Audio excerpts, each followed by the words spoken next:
Welcome to the Unleashing AI podcast, hosted by Pavel Fakanov. Join us as we speak with industry experts and explore the wonders of innovative, custom-built AI and how it can help grow your business, whilst also delving into the latest developments in the fields of machine learning and artificial intelligence. So, sit back, relax, and enjoy the show. Welcome to the Unleashing AI podcast. I'm your host, Pavel Fakanov, and joining me today is Katie King, the CEO of AI in Business. Katie has published 2 books on the adoption of artificial intelligence in business. Using artificial intelligence in marketing was published by Kogan Page in 2019 and was listed as a resource in the brand strategy model of the World Economic Forum, Empowering AI Leadership Toolkit for corporate boards. Her second book, AI Strategy for Sales and Marketing, was published in early 2022. Katie has also delivered 2 TEDx presentations and is a regular on the international speaker circuit. She's also a frequent communicator on BBC TV and radio. Katie, welcome to the podcast. Thank you so much, Pavel. Good to be here. Yeah, also super excited about you coming here, and thanks so much. Probably for people who don't know you that well, can you tell us a little bit about your background? How did you get into the AI? What are you doing? All of that. Yeah, of course. Thank you. So I've spent my 30-year career consulting clients, many technology clients, but many other sectors as well. I'm on the all-party parliamentary group for enterprise adoption of AI. And I got into AI about 10 years ago. As I say, I've got a background in tech, I've got an MBA, and I've spent many years helping brands to understand their go-to-market strategies, their thought leadership, how they really reach out to their audiences, manage their reputation. So marketing's been at the core of what I've done for many years. And in that time, it's been very traditional, very digital, and now very AI based. And I've always been an innovator in that sense. So I've always wanted to move ahead and bring people with me, often very skeptical people. And we can explore that maybe a bit more shortly, but that's really where I've started. And I've been running my own business, which is a digital agency called Zoodikers, with a sub-brand called AI in Business for about 12 years. That's amazing. That's definitely amazing. I would love to know more about AI in business. How did you initially start it? What was your motivation? Just some starting story, because I'm personally super excited just to hear different stories of starting a company. It's always so exciting. Yeah, absolutely. And I think it's really important to be very honest with people and not to pretend that AI is out there being deployed at scale across every business function in every industry sector all around the world, because it's not. Of course, there's loads of excitement about ChatGPT, etc., which I'm sure we will come on to later. So I've been running my digital business since 2010, so nearly 13 years. And in that time, I worked for many companies. And one was in the prop tech, property technology, construction, real estate. And quite a few years back, about 8 years ago, I was involved with the Royal Institution of Chartered Surveyors, the RICS. And we were tasked with writing a white paper for them on how AI and machine learning could be used in the built environment. Built environment spans construction, property, facilities. And that was really exciting. And it was a deep piece of research. And from there, I've really felt that I had turned 50 and I'm now 56. I turned 50. I'd moved away from London and I'd lost my unique selling proposition that I had had for many years with digital. And so I needed something new to differentiate me out there on the market. And I saw AI as a perfect example of what was coming down the line in the marketing, sales, CX space. And so, as you say, I wrote the first book. I wrote it in 2017, 2018. It was published in 2019. And then the second book was published last year. And the books have given me, and I knew they would, intellectual property, a body of intellectual property that gives me the edge, that from that feeds loads of paid keynote speaking, training, consultancy. So the truth is, it was me needing to stay current, being visionary, and coming up with something that would give me a lead of maybe 5 years. Now everyone's catching up. I wrote the second book and I've probably got to do another one. So it's that cycle of not being a laggard, but being an innovator and pushing the boundaries. Yeah, makes a lot of sense. I think like in that competitive space, you always want to make sure that you're actually positioned as a thought leader. And basically what you're doing with your books, that's exactly what it is. Again, you want to be the one who is basically explaining how AI works, how you can apply it to different businesses. Definitely it helps a lot with actually getting the clients, helping different businesses. Absolutely, Pavel. And, that reputation management you talk about and that thought leadership is at the heart of marketing today. And actually with ESG and sustainability and other issues, it's at the heart of business, because business today is about purpose and, flexibility and making a difference to the planet, to people's lives, to community and so on. And we'll probably explore that maybe a bit later as well. Definitely. So one other topic that I would like to discuss. So you basically have been working with a lot of enterprises, but we also have a lot of smaller companies that also want to apply AI right now in their businesses. So again, as an expert, can you give us a couple of examples about the way smaller companies, startups actually can apply AI, let's say, to get the competitive edge in sales and marketing? Yeah, absolutely. Good question. And you're right to ask that question, because for many organizations, for quite a few years, AI has been seen as a technology, as a set of tools that are really only applicable for the big corporations. And so I see it in two ways. There's the first area, which is operationally, how can a retailer, a law firm, a construction company, a telecoms company of any size, how can they deploy AI? And then there's the bit I think we're more focused on today, which is the business function of sales and marketing. And the difference with those two is that with the business function tools, they're very affordable. So a small, medium-sized enterprise can use, up until ChatGPT, GPT-4, etc., before they came along, and even still, there are AI in marketing tools that, some are free, some are paying for like a premium type model, like Concurred and Phrasee and many, many others. Within the tools that many marketeers would be familiar with, like MailChimp and CRM packages and Brandwatch and so on, there are now AI tools, and they're an extension, and maybe you might be paying a little bit more for them, or maybe they're packaged in as part of what you get. So they're about helping with go-to-market strategies by understanding in detail the persona of your customer, so that you're not kind of guessing. AI has given us the analytics and the data so that we don't have to guess. So there's this whole raft of tools for sales, marketing, personalization, scoring, content creation, research that actually are very, very affordable.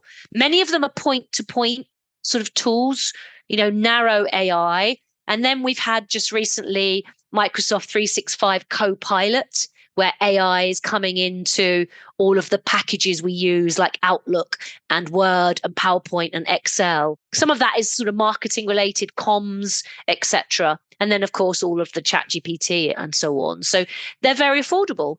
And they're not the domain just of a major corporation. But when you then start to get into chatbots or detailed ways of taking somebody on the journey through the website and other multiple channels, or you get into, certain packages, then it's a bit more expensive for a small business. But the playing field is being leveled a bit more now. Yeah, and I think over time, we actually can see AI becoming cheaper and cheaper, because I really like the example that you gave, that most of the tools, they already can use AI, even if you don't know about it. But definitely right now, there are a lot of tools that only, let's say, bigger companies, only enterprises can afford. But over time, definitely what will happen, it will become extremely accessible, because, again, if you're talking, for example, about large language models, before that, it wasn't that widely accessible. Not everyone actually could use ChatGPT. So to use it for your business, let's say 5 years ago, what you had to do is basically just host a separate model on your own server. And again, you had to train it on your own data. It was extremely complex process. But look where we're at right now, 5 years later, everybody can just access ChatGPT, ask any question, and that's it. Exactly. The challenge is knowing the questions to ask. Yeah, exactly. And the challenge as well is that you need to be strategic. And in my first book, which is still really popular, actually, despite there being another book 2 years later, I have a scorecard for success. And there are 10 core areas and people gamify it. And, it is about buy-in from the board. It is about having a proof of concept, having a business strategy. Otherwise, you just waste your time playing around with all of these different point-to-point tools and not actually saying, well, what's our business strategy? What's our marketing strategy? How are these tools going to free us up and give us insights? And then from there, we've got to go and analyze. So again, it's working out, spending hours on ChatGPT, but actually working out what's our plan. Don't just write an amazing 800-word blog with the help of ChatGPT. Work out who's your target audience, where are they active, who influences them, who refers them, and come up with content that's going to meet their needs rather than just a beautifully written, piece of copy. So that would be my kind of warning there, not to just get carried away with time on these tools that is too tactical. Yeah, that's a really good point. And I also can see a lot of startups, a lot of medium-sized companies make the same mistake when they just think about AI, but they don't actually spend some time to understand how strategically will it help. Again, they just hear about ChatGPT, about GPT-4, and they just start the implementation process. But they didn't spend enough time understanding how will it help their marketing strategy? How will it help their corporate strategy? Again, their sales strategy, whatever it can be. You just need to spend, it's like an essential step of actually implementing AI, understanding how will it help. I completely agree, Pavel. So you could ask ChatGPT, provide me with a template that's widely used in the telecom sector for a marketing strategy. Keep the tone of voice authoritative. Make sure you go and you research and you draw on this incredible source of data. So you've got to kind of learn how to ask it the right questions. And that's the same really with the internet. We've all had the incredible internet at our fingertips and social platforms. But what marketeer A and marketing professional B can do with that information that's widely available is very, very different based on their resourcefulness, their strategic approach, their determination, their et cetera, Definitely. I would like to jump back a little bit. Let's say we chatted about basically different problems or different approaches companies should take when they're implementing AI. And you have worked with many companies in that space. If you can just list, let's say, 5 most common problems which startups or, let's say, bigger companies actually face, I think it would be extremely valuable for our audience so they can understand and prevent making the same mistake. Definitely. So you mean the challenges that they face when they're contemplating deploying AI in their marketing and sales and so on. Yeah. Again, I'm going to be very direct here and very honest. Not all of them fully understand what is this new technology. And they might approach it by just saying, well, we need some AI in our business. We've been told to go and do that. And I think what many of them are faced with is a sort of a fear of the Wild West. So what's out there? So a lot of them want some help in quite a tactical way. Who are the vendors? And so I'm helping advise who are some of the vendors. So you have the bigger companies, the Microsoft, Adobe, Google, etc., Facebook. But then there's thousands of these point-to-point tools out there. So they're asking, who are the vendors? How can AI help me to free up time within my team to be able to cope with all of the many demands that our organization places on our marketing team? So they're kind of coming at it from an automation of tasks point of view. They're saying, can AI in our marketing and sales really help us to truly understand who our customer is? And that's really important because, as I say, it's been guesswork. And there are tools that, again, can help them to understand, okay, so if you're getting a lot of sales from this particular client or customer, how can you map on and understand the demographics, the habits, etc., of that persona A, and how do we influence them? So deeper insights about that customer. And then the next level is, well, how do we personalize what we do? And this is the bit that most people going back a couple of years worried about and are now grasping, that they thought AI was just this artificial intelligence. Now I think people increasingly understand it to mean augmented intelligence, which equals big data. So therefore, marketeer infused with all of this big data, like teacher with big data, doctor with big data, barrister, etc. You get the picture. We are all given almost like superhuman powers. And I listened to an amazing podcast with Sam Altman from OpenAI and Lex Friedman, which a couple of hours long, but incredible. And, I'm following what a lot of people are saying, Musk and many, many others. And these tools are not infallible. They make mistakes, but they are giving us incredible amounts of data. They are making us smart. We're able to offer smart marketing, smart sales, smart education. And I think that's the difference. So they would be the core ones that I would be thinking about. Who are the vendors? How do I get to know my customer better? How do I personalize what I do for them? How do I pull all of this into a coherent marketing strategy? And then how do I fill that across my channels, my relevant channels, with really compelling copy that will bring a call to action that will help me sell better? So they're the core elements of it. Definitely. And Katie, thanks a lot for sharing all that extremely valuable information, I think, for all of our listeners. Again, your insights, like your experience in the field, your practical experience actually implementing that for a lot of companies in the space. Yeah, it's extremely valuable. One question about that. So you have worked with multiple clients in the space. Can you probably give us like an example of the most unusual request you actually got from clients for implementing AI? To be honest, there isn't much out there that's that unusual. I wish I could answer that there was something really unusual. And this plays to my point earlier about this is not yet deployed at scale, and it's pretty basic. I don't see anyone doing really, really exciting stuff with this.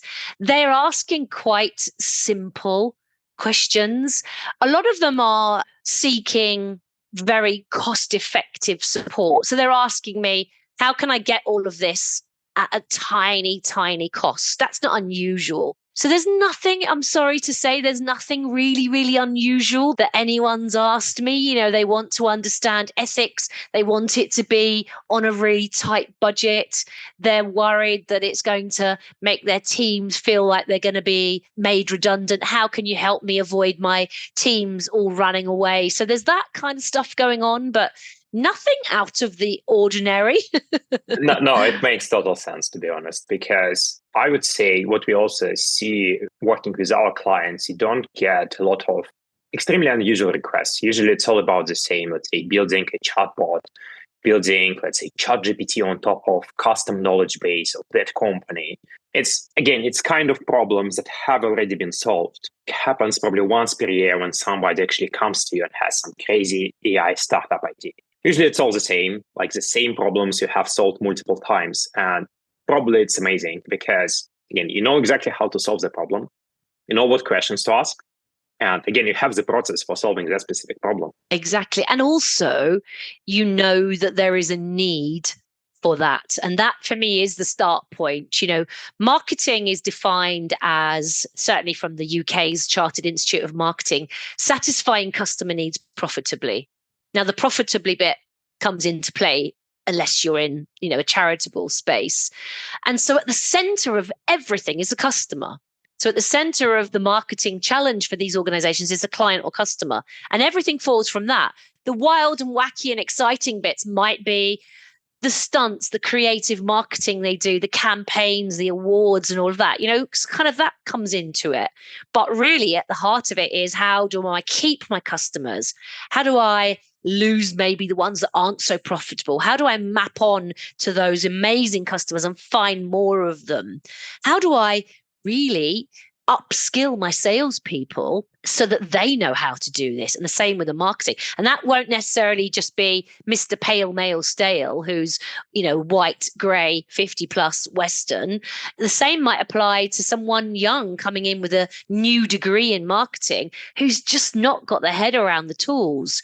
Maybe someone in their 30s rather than someone in their 50s who's actually super busy with a young family, So it's not about age, it's not about gender, it's about appetite for change and making sure that you're all on this journey of continuous learning and you're getting to grips with the latest tools that can take you there. Definitely. It makes a lot of sense. That's exactly what I also see in the industry, to be honest. And Katie, one more question I have for you is, let's say AI is developing extremely fast right now, and many companies actually may feel disrupted or just scared about all the changes that are happening in the AI space. Can you provide them some basic steps that they can start doing right now to make sure they don't get disrupted, but they actually can become disruptive themselves? Yeah, it's a really good question. They can't afford to put their head in the sand and wait. Now is the time to act. 2, 3, 4 years ago, they could afford to wait. Now they can no longer. And that's not about being an innovator. That's about catch up. So these companies, again, you can talk to people like yourself. You can talk to me. You can look at my scorecard. You can read the books.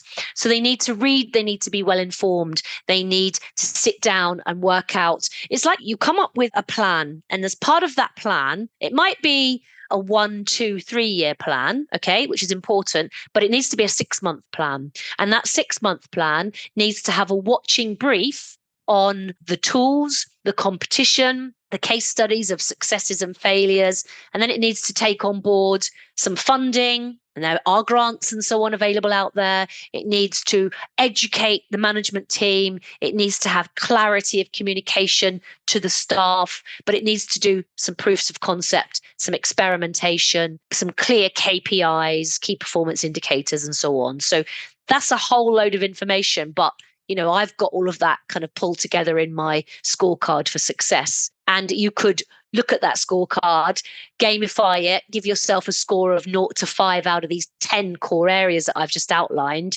and work out, are we very traditional?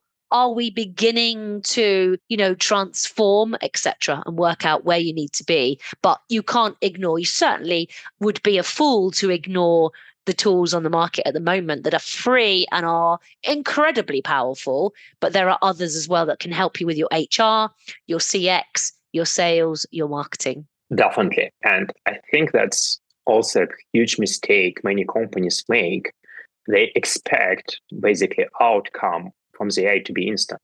Let's say in the first months, in the first 2 months, but it's not how usually AI works. Usually, you do some preparation, again, what basically you mentioned, management education, understanding KPIs, creating the strategy, and it all takes time. You literally can spend a couple of months just educating the management, creating the strategy, making sure everybody's aligned.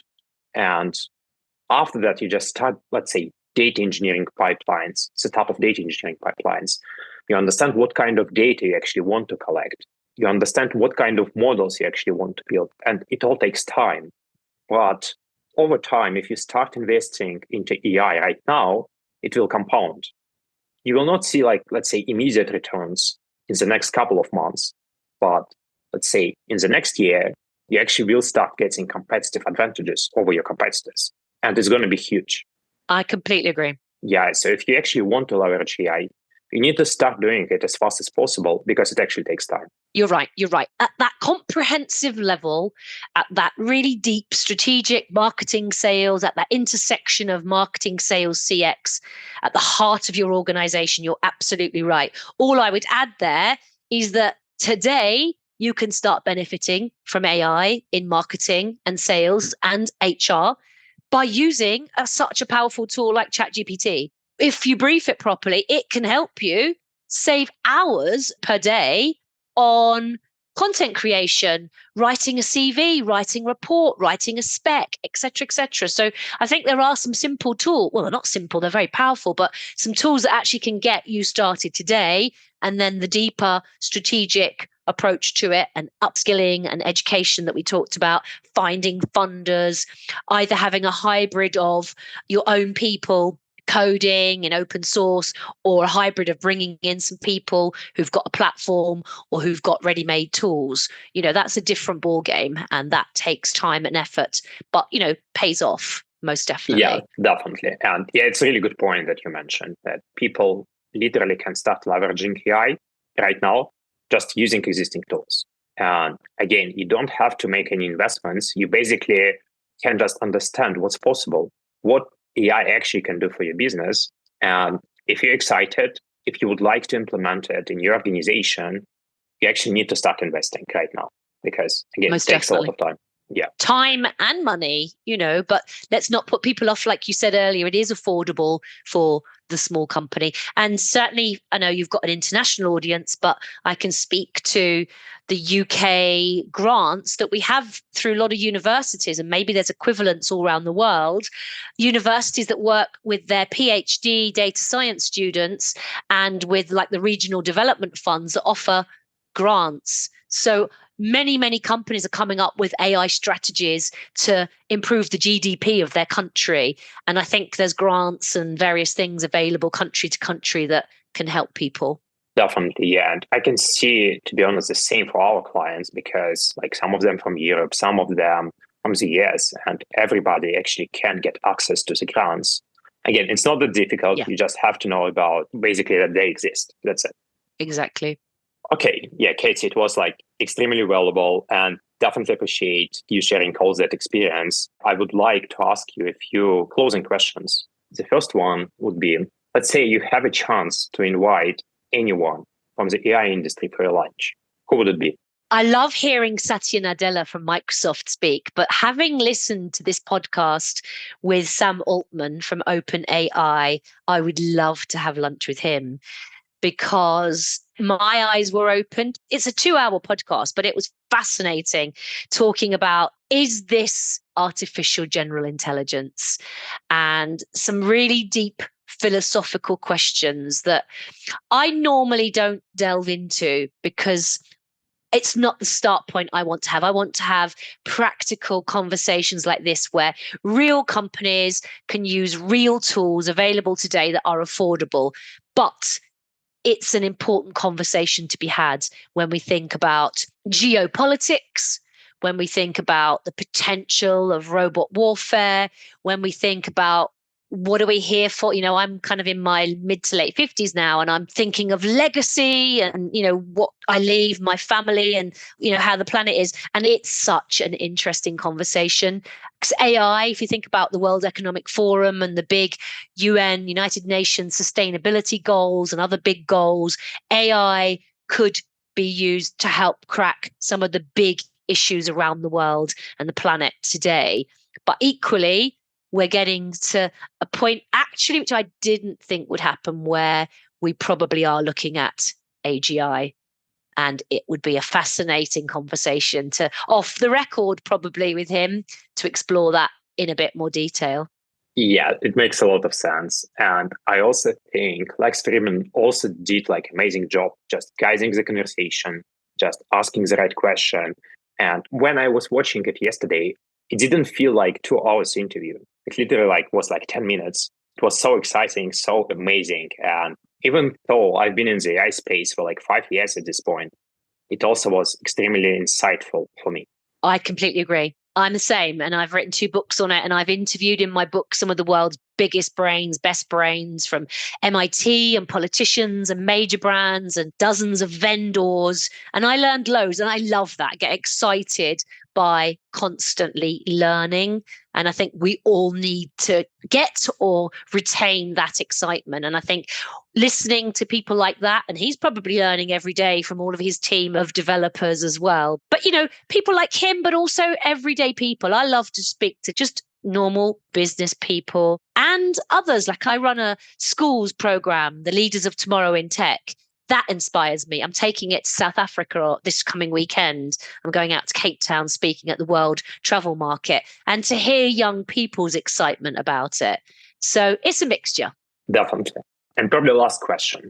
What piece of AI are you actually using yourself in your everyday life? It can be your personal life or it can be in your business. Well, there's AI in loads of things we all do, isn't there? There's AI in my phone, in my Facebook, in my Netflix, in my Amazon Alexa. So that's kind of like happening without us. It is being used when I am given loads of, you should watch this next documentary on Netflix. You should buy this on Amazon. So kind of that is hidden really, but I know that that's there. And again, I'm advising lots of people, and I've trialed Concured and Jasper. I'm not using them every day because I don't need to, because I can use free tools like, ChatGPT, but I am using ChatGPT with my coaching clients who are CEOs, with my marketing clients, with my AI clients. So there we go.